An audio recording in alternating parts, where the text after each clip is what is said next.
Assalamualaikum warahmatullahi wabarakatuh. Perkenalkan, nama saya Umi Farida dengan NIM T2019-4011. Di sini saya akan menjelaskan tentang struktur dan alat pencernaan mekanik dan kimiawi pada manusia dan serta fungsinya. Yang pertama yaitu ada mulut. Proses pencernaan dimulai sejak makanan masuk ke dalam mulut. Di dalam mulut ini terdapat alat-alat yang membantu dalam proses pencernaan. Yang pertama yaitu ada gigi, yang mana gigi berfungsi untuk mengunyah makanan sehingga makanan menjadi halus. Keadaan ini memungkinkan enzim pencernaan mencerna makanan lebih cepat dan efisien. Selanjutnya ada lidah.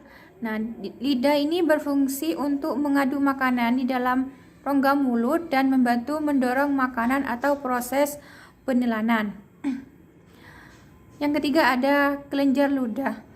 Kelenjar ludah ini menghasilkan ludah atau air liur atau saliva kelenjar ludah dalam rongga mulut. Nah, di dalam rongga mulut ini makanan mengalami proses pencernaan secara mekanik dan kimiawi.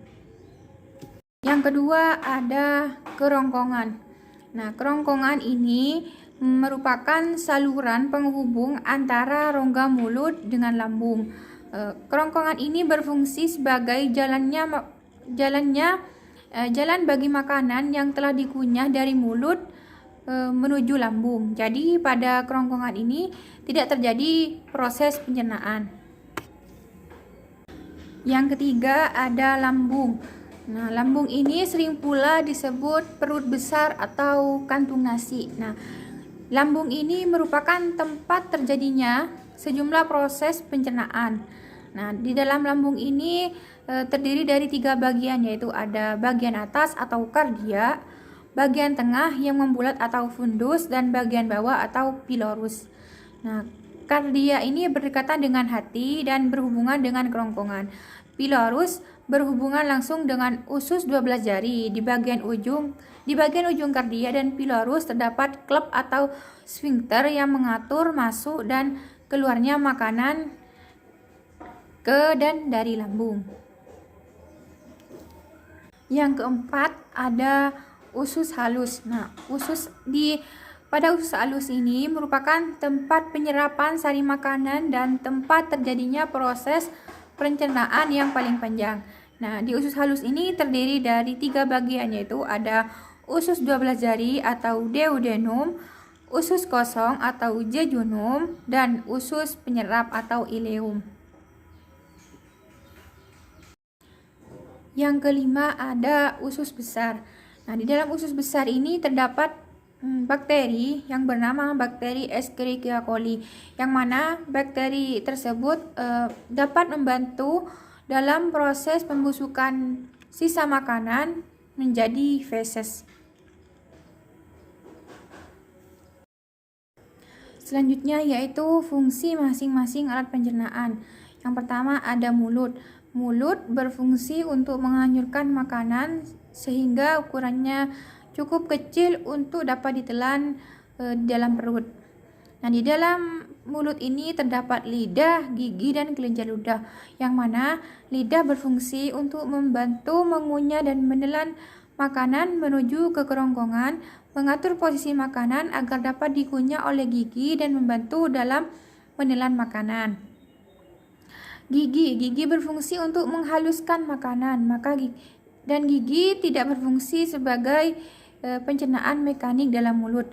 Kelenjar ludah ini menghasilkan ludah atau air liur yang mana berfungsi untuk memudahkan menelan makanan. Yang kedua ada kerongkongan.